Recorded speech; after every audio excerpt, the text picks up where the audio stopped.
Então, para. Olá, amigos e amigas, mais uma hora do café, agora na segunda temporada, trazendo sempre temas polêmicos ou não, para a gente poder refletir, para ter uma ideia. E é um bate-papo informal, um jeito maravilhoso de a gente conhecer coisas novas, refletir sobre determinados assuntos. E você pode compartilhar, você pode dar sugestões, fazer perguntas. Eu tenho certeza que o meu convidado de hoje, o Richarlison Almeida, que vamos conversar sobre um tema que é a coragem de ser imperfeito, Gustavo, né?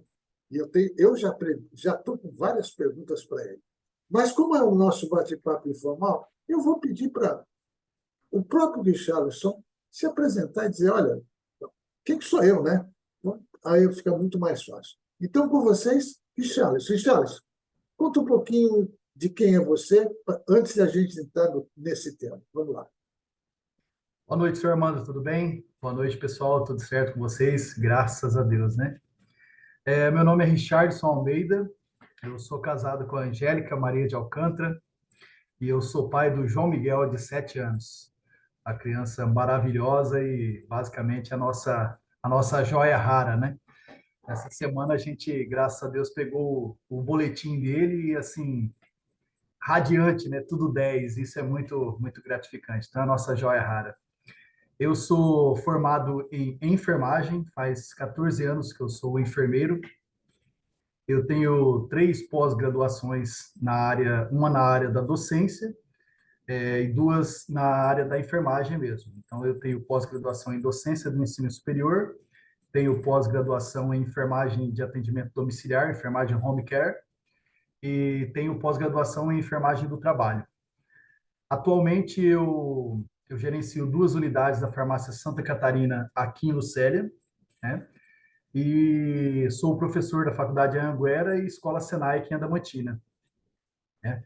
É uma rede de escolas, né? Eu atualmente sou professor da Escola Senai, com algumas turmas de farmácia e cuidador de idoso, lá em Adamantina. E sou um apaixonado pela área da saúde, literalmente apaixonado pela área da saúde. Bom, antes de começar, olha só que interessante. Você se apresentou e eu, no nosso bate-papo, no que nós vamos fazer, e que é importante que as pessoas saibam que é um bate-papo informal, mas quando a gente falou, vamos fazer um bate-papo sobre a coragem de ser imperfeita, a gente fica falando, nossa, mas peraí, uma pessoa que com todos esses trabalhos, trabalha com saúde e tal, como é que a gente vai conseguir desfiar esse novelo aí, né? Esse nó de a coragem de ser imperfeito, que é algo que algumas coisas, que algumas pessoas vão se surpreender. Vamos lá, o primeiro passo. O que é que você pensou? O que você podia trazer para o nosso, para as pessoas que vão assistir? O que é isso, a coragem de ser imperfeito? Vamos por aí, vamos começar nesse ponto. Eu acho que o tema é até bem interessante, porque trazendo aí para essa condição que o senhor acabou de colocar, com relação à coragem de ser imperfeito, relacionado à área da saúde, uma área que, entre aspas, vamos dizer assim, teria que trazer todas as situações ou todos os atos de uma perfeição, certo? Porque, afinal das contas, a gente não mexe com papel, né? A gente mexe com a vida das pessoas. Mas eu penso que essa questão, o tema casa certinho, porque a gente deveria pensar de uma forma assim: nós não somos 100% detentores do conhecimento, correto? A gente, cotidianamente, a gente está aprendendo coisas novas.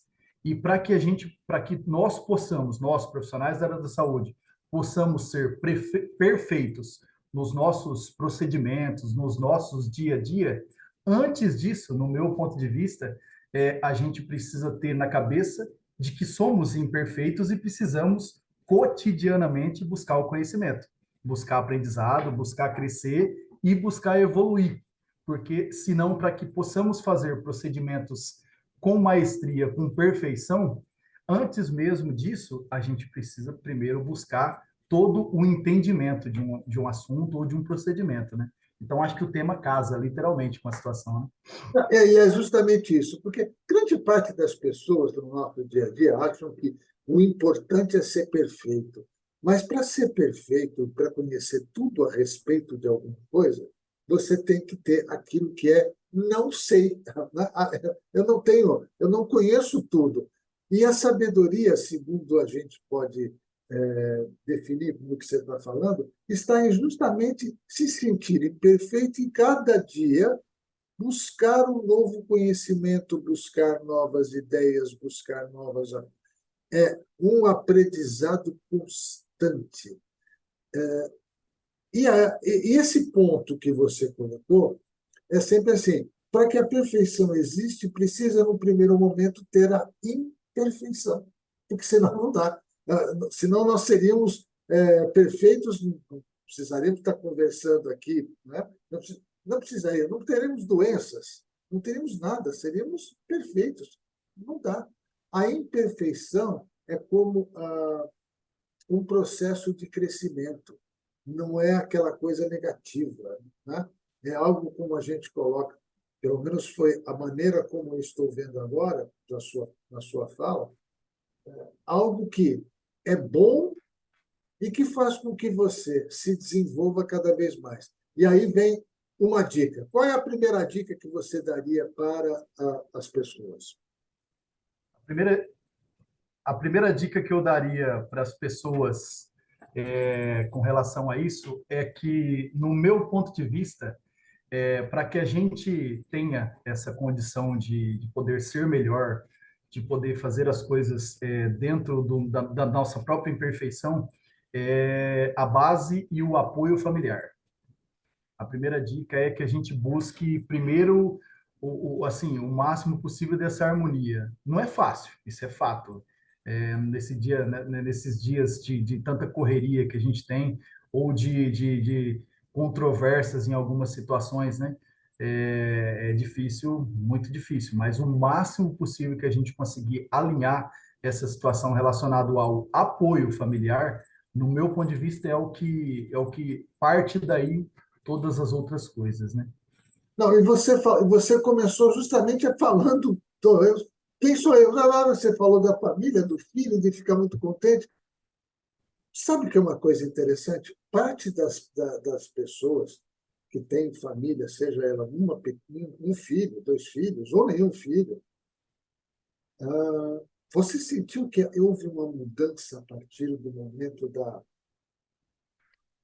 pandemia? Porque as pessoas tiveram que, obrigatoriamente, conviver muito mais com a família, né? Quem tinha família. Não podia entrar para trabalhar porque as empresas estavam fechadas, não podia, né? E eu não tive essa dificuldade porque eu já venho trabalhando em casa há muitos anos, tá?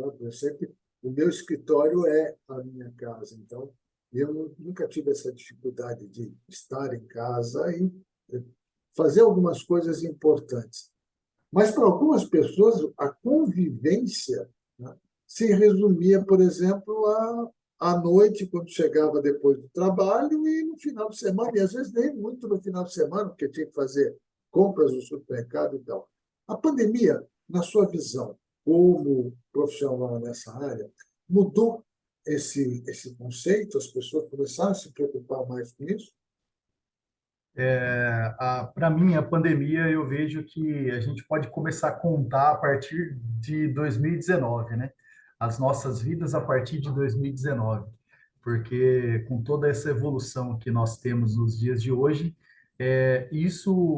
a pandemia veio para mostrar que a gente, por mais evoluído que somos, a gente ainda não está preparado para muita coisa, na realidade, né? Porque, assim, eu vejo que é um conjunto de fatores, um conjunto de fatores.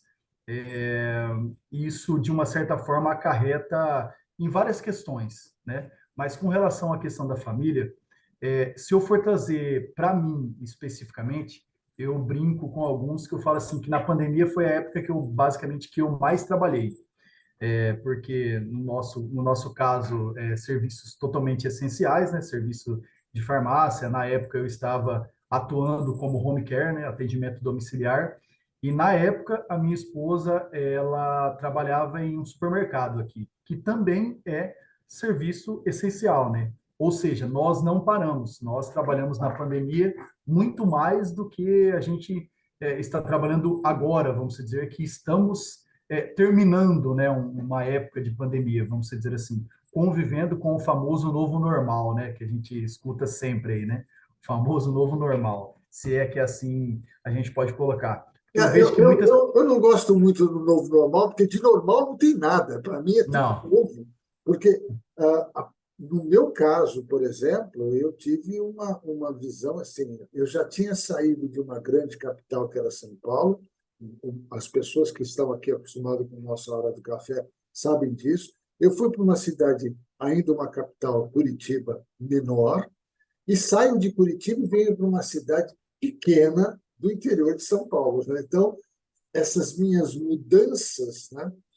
E algumas delas muito fortes por conta da pandemia, não tenho dúvida. Eu tive, né, muito ruim, com um infarto muito forte lá em Curitiba, e chegou um determinado momento eu falei, olha, peraí, agora eu preciso mudar o meu estilo de vida, e para isso eu vou buscar ficar mais próximo de parentes, né?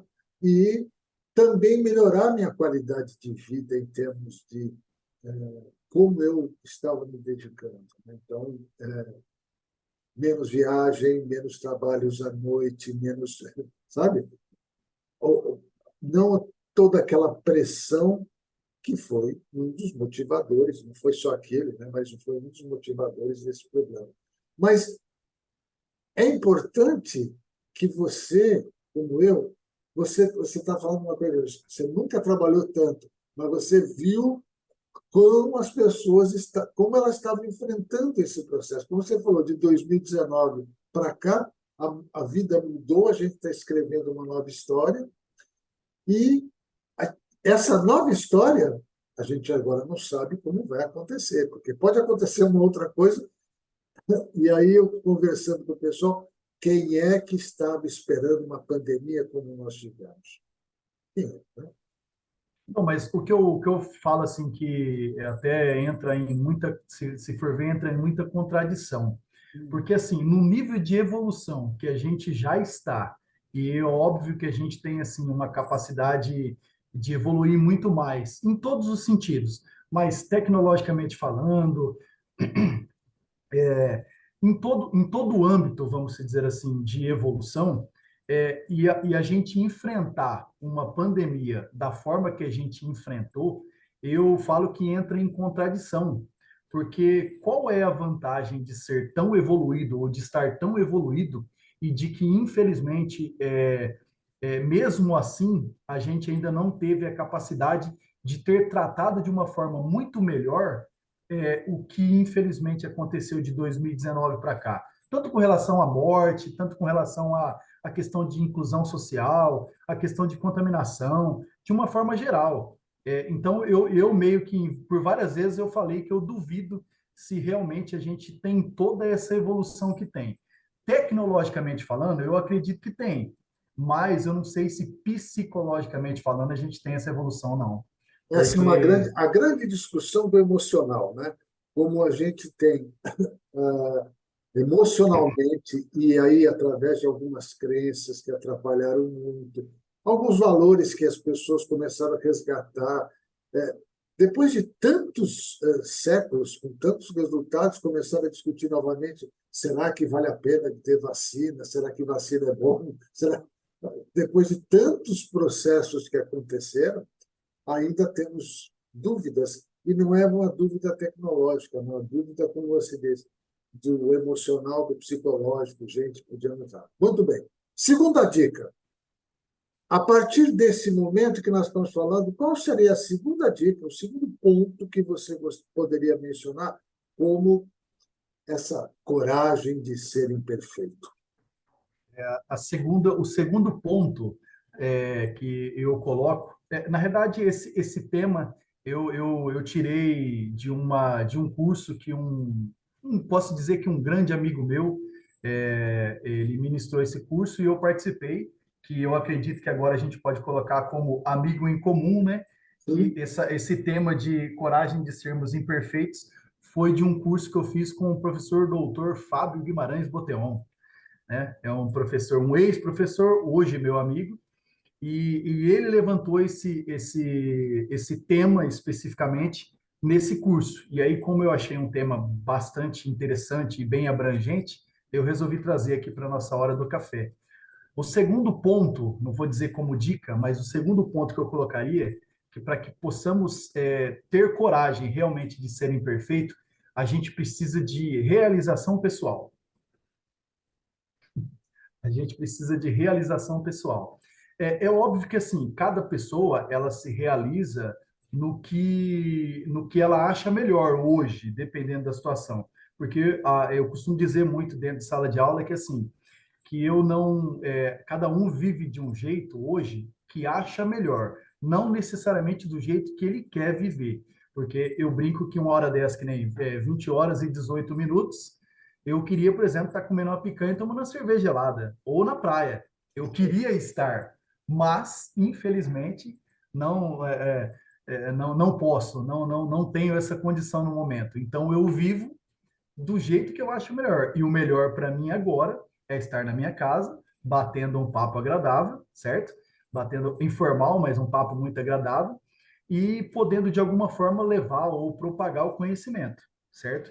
Então, assim, eu me realizo profissionalmente no meu trabalho. Só que essa realização, ela precisa de alguma forma também ser uma realização de uma forma íntima, de uma forma pessoal, porque aí a pessoa consegue literalmente extrair ou dar o seu melhor no seu dia a dia. Se ela se realizar pessoalmente, ela vai conseguir, obviamente, que profissionalmente dar o seu melhor no dia a dia, né?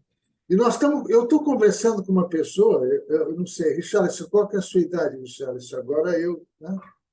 A minha idade, eu tenho 36 anos. Eu estou conversando com uma pessoa de 36 anos e ele está conversando com uma pessoa que tem 69. Então, nós temos uma diferença muito grande. Há muito tempo que eu venho conversando com as pessoas e quem acompanha meu trabalho, os alunos que eu já tive desde 1900 e qualquer coisa, eu brinco com o pessoal, 1900, desde quando você dá aula? Desde 1900 e qualquer coisa, né? Eu venho falando muito da questão aprender a gostar do que faz, fazer as coisas bem feitas. E não é só porque, no caso de um profissional que está trabalhando como empregado de alguém, para o que o empregador, o dono da empresa, o empreendedor ganhe mais, mas para você saber que há uma diferença muito grande entre a sua saúde e aquilo que você não gosta de fazer. Vai ser cobrado de alguma forma, mas quando você tem algo que você gosta de fazer, que você pretende fazer aquilo e tem vitalidade, você aprende a fazer, pelo menos eu tenho a impressão leiga de que a saúde é melhor, a pessoa é mais saudável. Não é só saudável fisicamente, mas mentalmente. Quer dizer, como você mesmo disse, eu até gostaria, mas está sendo muito bom estar conversando com o Armando, estou muito bom. E agora vou chegar depois, sentar, conversar com o meu filho, com a minha mulher, tomar uma cerveja ali. E outro dia eu até brinquei.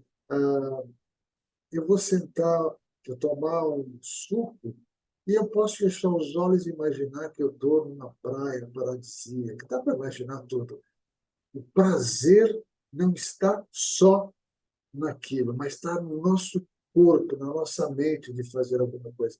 Me parece que é isso que nós estamos conversando. Estou certo? Sim, sem dúvida. Eu acho que a linha de raciocínio é bem por aí. Assim, mesmo que muitas vezes, talvez, a gente, é que eu falei, não esteja fazendo o que a gente talvez realmente queria, mas eu falo que o ser humano, ele, sem dúvida nenhuma, ele é um ser adaptável, né? A gente tem que se adaptar. Então, mesmo que se não fosse isso literalmente que a gente queria estar fazendo, a gente tem que deixar esse momento, essa situação, o menos pesado possível, né? Para que a vida possa seguir, isso é fato, né? Bom, agora tem o seguinte, né? Pelo que eu entendi, nós temos algumas dicas importantes. Então, você deu a primeira dica, família, esse apoio familiar, esse apoio das pessoas com quem você. E é bem interessante, você escolhe viver com essas pessoas. Tá? E isso que é a diferença entre quando eu vou trabalhar numa empresa, eu não escolho as pessoas com quem eu vou trabalhar, né? Mas me escolhem para trabalhar numa empresa. Agora, a família é você que escolhe, né? Você escolheu sua esposa, ela te escolheu, né? Às vezes ela escolhe e fala, olha, fica aqui, eu quero você. E como fruto disso tem os filhos, tem toda uma série de outros componentes que você vai buscando e te dando apoio, que é muito legal. Que terceira dica você poderia dar agora?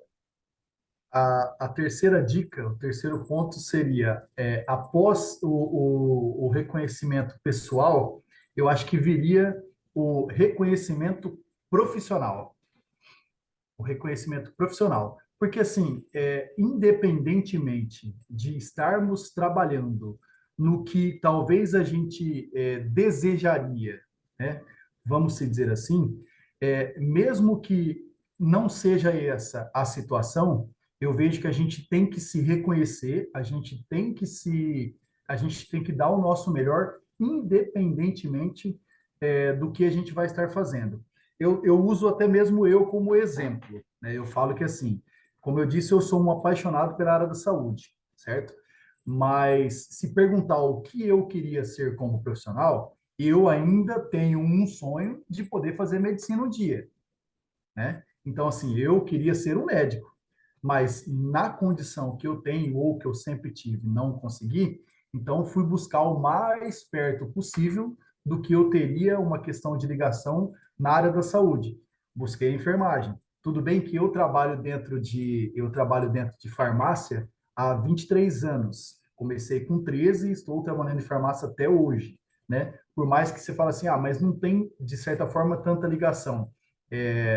O ambiente farmacêutico com um ambiente de saúde pública, por exemplo. Concordo, é um ambiente privado, né? E saúde pública é uma situação totalmente diferente. Mas a forma com que eu posso aplicar o meu dia a dia de trabalho dentro da onde eu trabalho é, precisa trazer esse reconhecimento profissional. E aí, consequentemente, eu preciso dar o meu melhor nisso, para que no meu dia a dia o fardo relativamente seja mais leve, né? Mesmo que eu não esteja conseguindo fazer o que eu sonho em fazer um dia, né? Olha só, gente, o que é importante nessa história, e acho que quem vai nos assistir vai perceber uma coisa interessante. Essa coragem que a gente fala de ser imperfeito passa por algumas coisas que diz assim, puxa vida, o que eu estou fazendo hoje, o aqui e agora, está sendo o melhor que eu posso fazer? E aí, ainda além disso, as pessoas estão reconhecendo isso, eu me reconheço como um bom profissional, e se eu ainda não sei aquilo que precisa saber, eu vou buscar, eu vou aprender cada vez mais. Esse reconhecimento tanto é um reconhecimento externo como interno. Então, pode parecer meio ridículo, Richardson, mas há poucos dias eu estava conversando com uma pessoa que me deu uma dica, um simples motorista. Ele fez uma pergunta para mim que foi, Arthur, por que as pessoas têm tanta dificuldade de aceitar perguntas? Aquele foi assim, como assim? Ele falou, quando a gente às vezes faz uma pergunta para a pessoa se sente mal, né? Eu falei, interessante. Sentei aqui e em questão de algumas horas, olha o filhotão aí. Tem um carinha que queria aqui dar um tchau, dar um oi pra gente aqui, ó. Porra, É a nossa joia rara, joia né? rara. É, Parabéns, viu, pelas notas. você viu? Ó, o seu Armando estava dando parabéns para você pelas suas notas. Fala muito obrigado para ele. Um grande. Continua assim, viu, cara? O, Mas eu acho que, segundo isso que o senhor falou aí, talvez as pessoas tenham dificuldade com pergunta. Eu acho que é porque talvez muitas pessoas têm medo das respostas, né? não, e é interessante assim, E aí eu parei, sabe, mas o caminho foi esse. Eu parei e falei que eu preciso fazer alguma coisa. Porque se uma pessoa simples faz uma pergunta para mim, né, uma pessoa que não tem, talvez tenha até estudo, mas era um motorista naquele momento. Eu falei, puxa, interessante.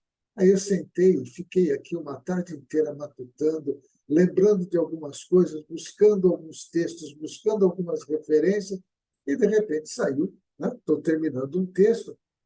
Que satisfação de estar fazendo aquilo.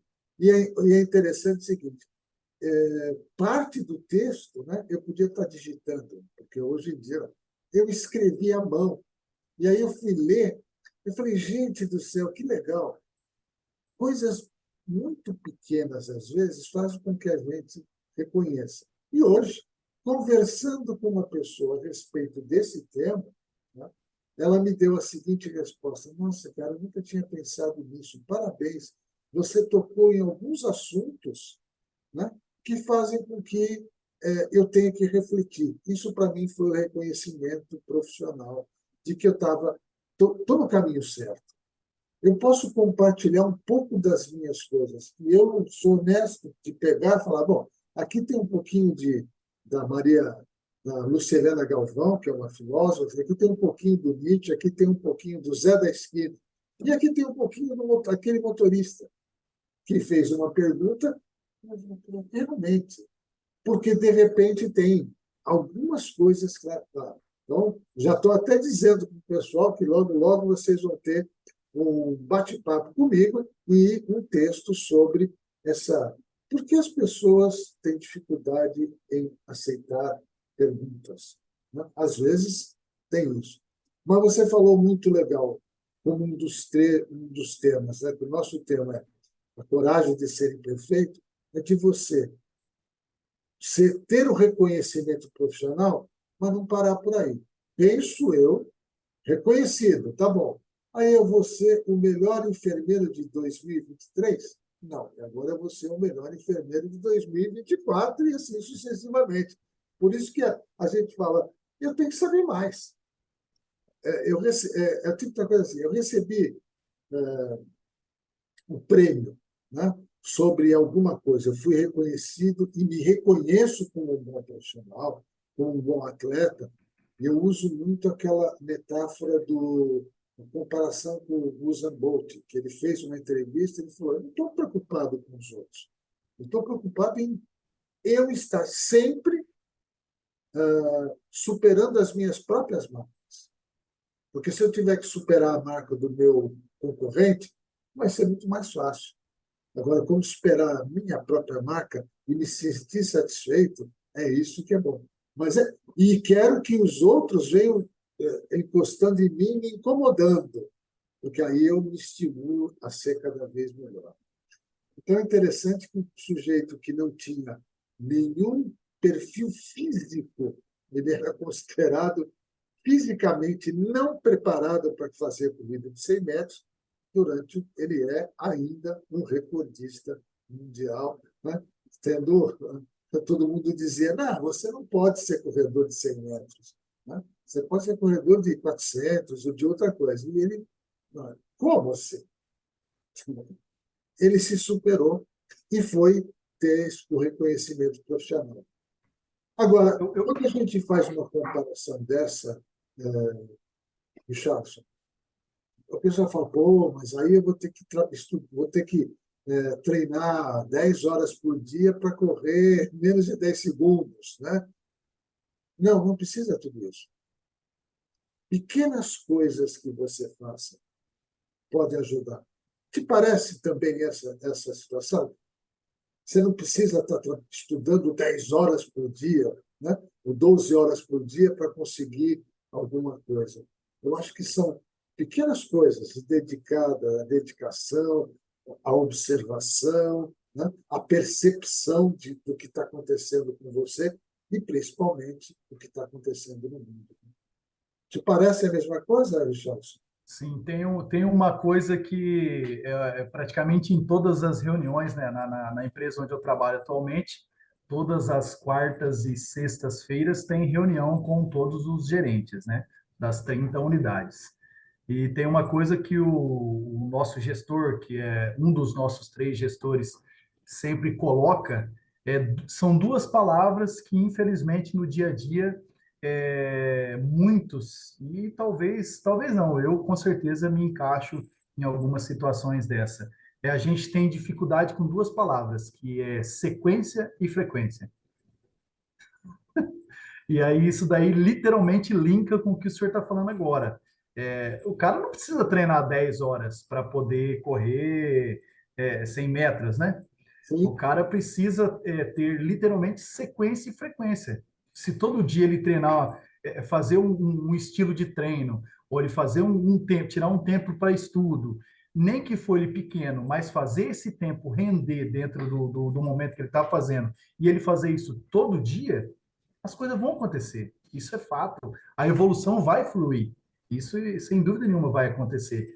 Mas, infelizmente, muitos de nós não é assim que fazem as coisas. para a gente já ir encerrando o nosso bate-papo, eu vou te deixar, mas eu quero só relembrar uma coisa, acho que vai ser legal, porque tem a ver com o nosso tema. Há alguns anos atrás, recebi uma história de um amigo, né? Não importa como a gente diz, eu vou contar o milagre, mas não vou contar o santo, porque eu não tenho Santo. autorização. Que ele me disse o seguinte, que ele estava treinando, ele era um professor de educação física, estava treinando um menino, né, para ser um atleta, para ser um atleta de correr 100 metros, 200 metros, tudo. Fez toda uma análise física, tudo certinho. O menino nos treinos era fantástico. Corria, fazia 100 metros e falou: esse moleque vai ser campeão. Os 100 metros, 200 metros, esse menino vai ser ótimo. Colocava ele para correr na pista com outros, ele ficava sempre entre os últimos. E ele não entendia, falava, puxa vida, não dá para entender. Né? Aí ia para o treino, o menino dava, falava, olha, se você correr metade do que você está correndo, você vai ganhar todas as corridas. E aí o menino, depois de um tempo, falou, mas isso quem quer é meu pai. Eu não gosto de corrida. E aí ele teve a coragem, ele, por mais que fosse, quem quer que eu seja um campeão, que eu corra, porque eu tenho físico de atleta, é meu pai. Eu não gosto de correr.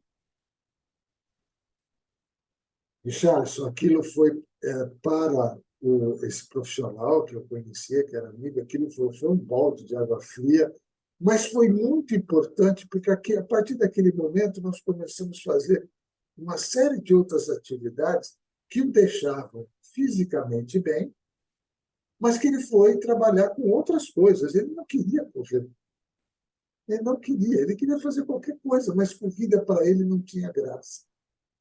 E quem queria, quem gostava, quem incentivava, que ele queria é, agradar o pai, era o pai. Ele mesmo não tinha nenhuma paixão. Então, eu vejo uma coisa importante aí, a paixão da gente ter, de fazer as coisas, ter aquela coisa de você, nossa, vou levantar hoje e vou fazer o meu melhor. Tem dias que a gente levanta, não está sensacional. Mas aí eu lembro de algumas pessoas, algumas frases, põe uma música diferente, saiu cantarolando alguma coisa que me lembra coisas positivas, e no final do dia, mesmo depois de tanto cansaço, eu sempre falo, nossa, que bom, mais um dia que está surgindo e eu tenho um resultado. Para mim, hoje, você vai dizer, bom, mas Armando, o que isso é ser legal? Para mim, hoje, o grande resultado, o grande fechamento é esse bate-papo que eu estou tendo com você às 20 horas e 37 minutos.